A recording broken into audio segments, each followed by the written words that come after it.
Hi, I'm Louise, and in this video we'll be looking at energy bills and contracts. Navigating the world of business contracts is something we rarely have time to do, but setting aside the time to look at it can be vital to ensuring that you're on the best contract for your business.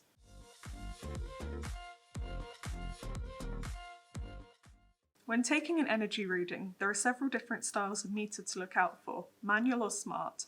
Manual meters require a monthly reading in order to provide accurate billing information, whereas smart meters send data to the energy company automatically. Electricity meters measure usage in kilowatt hours, whereas gas meters measure usage in meters cubed, or cubic feet, which is then converted to kilowatt hours. A kilowatt hour is the equivalent of drawing 1,000 watts of power for 1 hour. There are 3 manual meter styles used in the UK, and we'll show you how to take meter readings from them. On screen is an analog meter. Read off the number on the display, making sure to ignore any digits in red. If the number is in between 2 digits, use the lower of the 2 digits when submitting your reading. Sometimes you may have dual number displays, especially if you pay 2 different rates for your energy. This is a dial meter. Each dial points to a number between 1 and 9. Read the dials from left to right and write them down as you go. If the pointer falls between 2 different numbers, make sure to take the lower of the 2 numbers. If the pointer falls between 9 and 0, write down 0, but reduce the reading you took for the dial on the left by 1. Make sure to ignore any dials in red or any dials which have a marking of 0.1 on them. Digital meters give you a number on the display to read and record. Make sure to ignore any numbers after the decimal point. Sometimes digital readers can show you more information than just your usage. For example, if you have solar PV, it may show you the electricity you're exporting. Be sure not to mix this up with your import figures. Smart meters take all of the hard work out of meter readings by sending your energy usage data to your supplier for you. Having a smart meter doesn't save you energy. You have to put in the work to reduce your energy usage. Smart meters and some manual meters report your consumption to your supplier on a half-hourly basis. We discuss these more in our energy monitoring and metering video.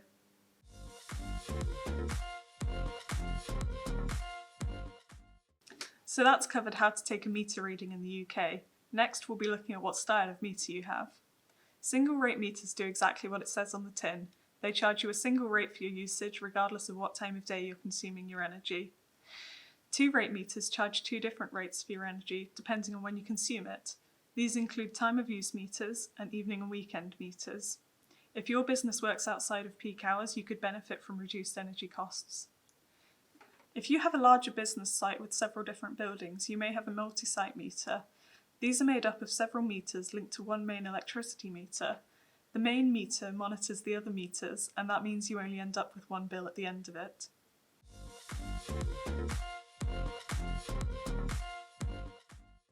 Businesses can have one of 3 styles of tariff: fixed, variable, or flexible. Fixed rate contracts lock you into paying a set price for your energy for the length of the contract. Variable contracts mean that your electricity price changes with the wholesale price for energy. Flexible contracts tend to be used by large companies and involve bulk buying the energy before you consume it. Business energy charges are different to domestic charges. While you pay less per kilowatt hour of energy, you are subject to additional charges from government and industrial schemes. You can split your bill into 3 main costs: commodity and wholesale costs per kilowatt hour, systems and transmission costs, and government policy costs. Systems and transmission costs are the non-commodity or third-party costs. These are likely to make up a larger portion of your bill. A fixed contract means that all of the third-party costs will remain the same throughout the length of the contract. This shows up on your bill as a standing charge. The unit price on the bill can be on a fixed or flexible tariff. It all depends on what works best for you. Fixed contracts are more beneficial for business budgeting, but can work out as more expensive than the alternative of a pass-through contract. But what exactly is a pass-through contract? This splits your electricity bill into the commodity element and the third-party element. These non-commodity charges fluctuate yearly, and the costs or savings of the changes in price will be passed through to your business. One of the charges passed through to the consumer is the distribution use of service charge. Businesses on pass-through contracts have a traffic light structure, letting businesses know that they should try to minimise their electricity consumption during the red periods, as this is when the electricity costs are highest. time of use tariffs are being offered to businesses with smart meters installed. These are particularly good if you run a business where you can control when your energy is consumed.